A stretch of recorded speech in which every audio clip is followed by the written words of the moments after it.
Growing up as a Pakistani Christian born in London, I was privileged to be exposed to lots of different stunning church windows across the city, and observing as a child how light would transform into this space and all over me.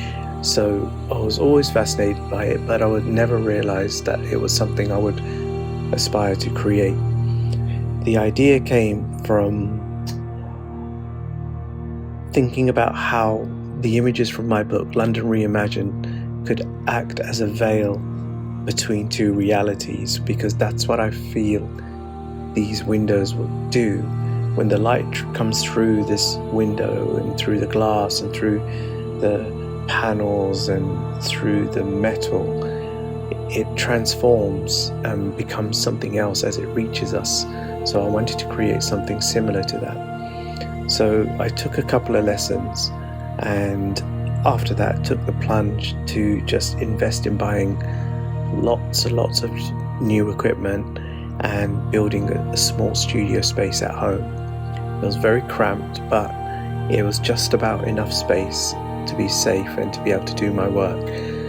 And so I worked on a couple of small pieces to sort of get used to it a bit more, and then took on this commission to do this huge 350 plus pieces of glass design that was a full-size window, and involved lots of different techniques, not just the traditional leaded style, but also copper foiling.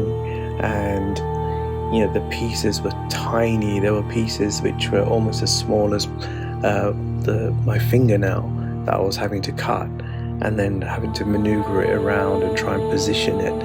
And there was so much, it's like a puzzle.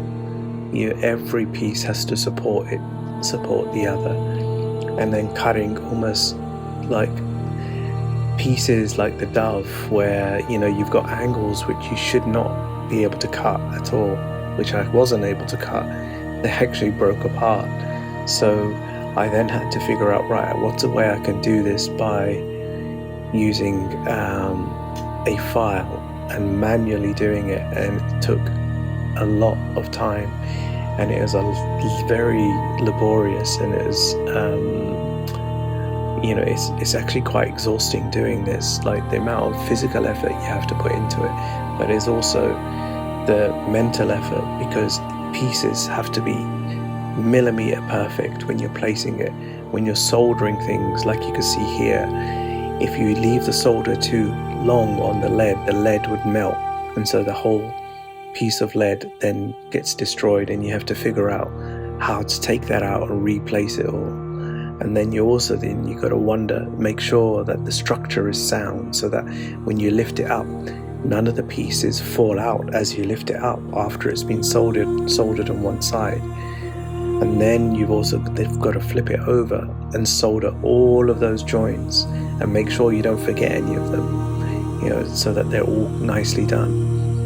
After that, you've then got to polish it. You've then got to put black patina, which darkens the metal. And you've got to do all of that on both sides, and then as you can see here, you're sort of putting this white powder on it to clean it off and to brush it, and you can see the beautiful color revealing and the structure holding together. But this part is the scariest, is when you actually pull it up and hope that nothing falls apart, that the structure is sound, because even after all of that work, if you don't get the structure right, it will just fall apart. I then took it to get it framed, because that's what the client wanted. They wanted it something that they could actually take with them and position. So as you can see here, I was dropping it off to them, and just a nice reveal of where they're going to put it in the home, and it's going to be centered there, and it becomes a family heirloom. The meaning behind it is very deep for the family. It's about growth, it's about life, it's about spirit, and it's about protection.